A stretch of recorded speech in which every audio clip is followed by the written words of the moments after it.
Live from downtown Detroit, Local 4 News at 6 starts now. We begin the news at 6 with weather as the first measurable snow of 2023 is set to hit Metro Detroit tomorrow.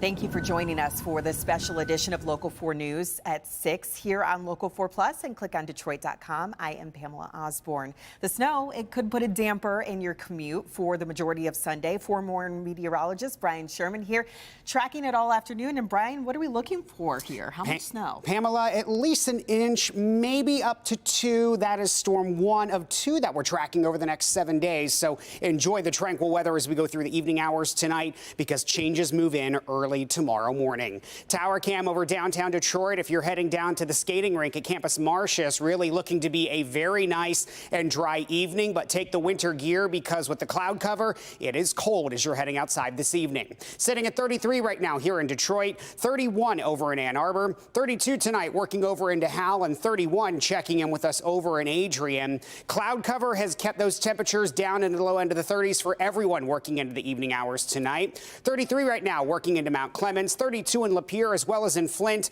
and 31 right now as you're checking in with us over at the Big House in Ann Arbor. Cloud cover tough throughout the entire day today. We actually saw just a little bit of snow early this morning for some of us, but we've got more snow on the way looking ahead into the end of the weekend on Sunday. Overcast skies sticking with us throughout the evening hours tonight. Temperatures dropping to right around 30 by 10 o'clock tonight and holding steady overnight tonight into early tomorrow morning with the first round of snow set to move in for Sunday. We've got better chances for a more significant snowfall on the way looking ahead into the middle of next week.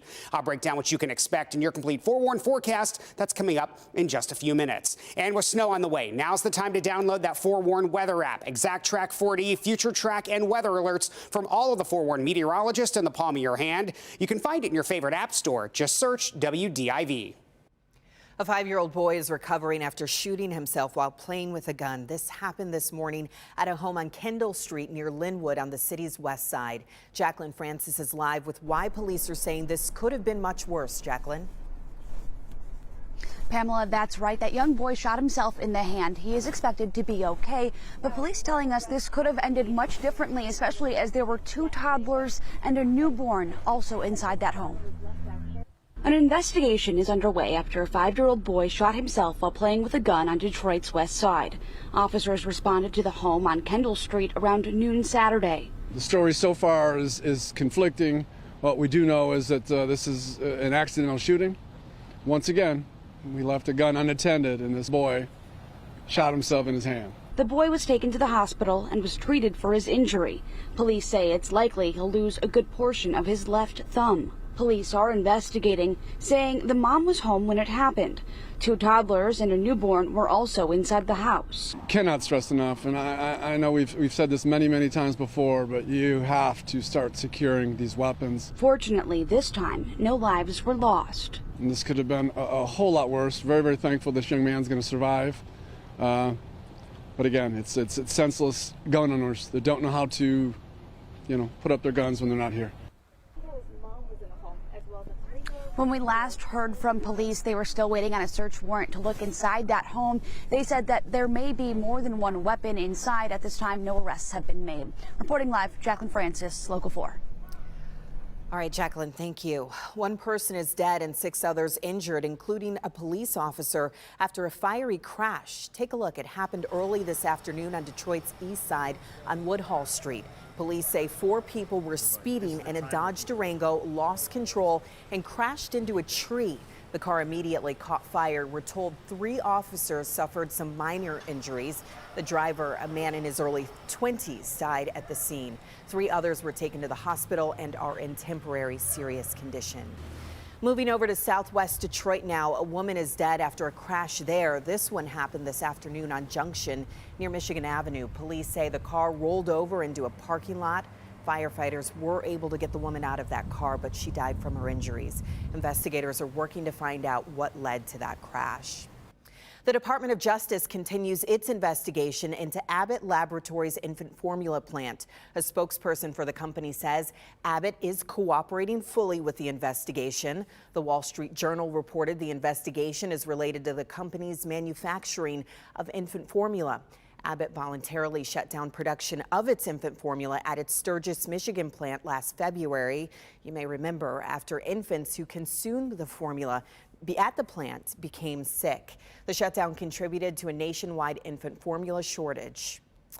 President Biden is losing his chief of staff. The New York Times reports Ron Klain is expected to step down from his White House role in the coming weeks. Klain was a veteran political operative when he took over as chief of staff at the beginning of Mr. Biden's presidential tenure.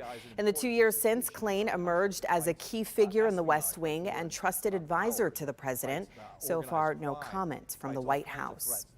Every year, Detroit's Covenant House helps hundreds of Michigan's homeless youth, and during the winter, it becomes even more important to find those people. Grant Herms took a tour of their facility and rode along on one of their daily searches to show us how great a need is for help. In the dead of the winter months, Detroit's homeless youth are some of the most at risk. Those ages 18 to 24, too old for state foster care, but not old enough to receive government help.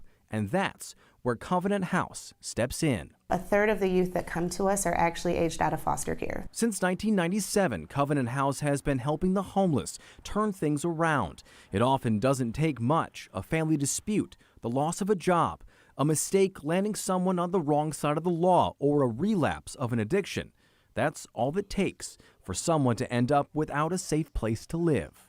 It also makes finding homeless youth not just a race against the elements during the harshest time of the year, but also a race against the clock. We are really trying to capture these young people before they become chronically homeless, because once they reach that designation, the barriers to exit are just so much higher. So our goal here at Covenant House is to not only provide safe shelter and a calm place to live for the time that they're with us, but we want to give them the life skills so that when they do exit our program, they do so independently, and it stops the cycle of homelessness. Covenant House led us on their daily search for youth in need. Our guide and a guardian angel for those on the streets, Miss Stephanie Taylor, who's been doing outreach for 24 years. A friendly face for those with nowhere to go. It would be amazing. We approach them just like any other person, and just mainly not approaching them in a way that we just assuming that they're homeless. Miss Stephanie and Covenant House often stay in touch with those they can't help anymore because they've aged out or have children, but they do still help where they can. So the first stop was to pick up a mother and daughter who needed a ride. We're going to take this street to, we're going to go back up to 2nd and then take it all the way to Mac. After that, it was a stop to help a man she didn't know. Would you like some gloves? Would you like a snack? Are you familiar with Covenant House? He was too old for Covenant House, but Miss Stephanie offered to drive him to another shelter instead. And that's where she found DeMario Fears. Now 21, he also spent time at Covenant House when he was 17. Yeah, I remember you from Covenant House. Oh, yeah, lady. Yes! I had just moved out of my granny house, and I had my own stuff, but I had a warrant, an old warrant caught out with me from 2021. But DeMario was hoping to put that behind him. With no place to go, Miss Stephanie found him on the edge of being chronically homeless. Right now, I'm being more independent by taking a step. Even if my pride won't let me, like, I had to diminish it. You know what I'm saying? I had to, like, skip the pride. Like, if I really want to get my own place, this is what I would do. So Miss Stephanie and Covenant House will help DeMario and dozens of others like him. A warm bed, a change of clothes, a chance to start again. Grant Herms, Local 4. All right, Grant, thank you. Covenant House is always in need of help and supplies, most notably black hair products. We also have an extended version of this story with more from Miss Stephanie and DeMario. It's up right now at clickondetroit.com. Still more to come here on Local 4 News at 6 here on Local 4 Plus. Here's Megan Woods. School districts across the country are looking for bus drivers. We take you to a school in Oakland County who's not only giving tours and brochures, but test drives too.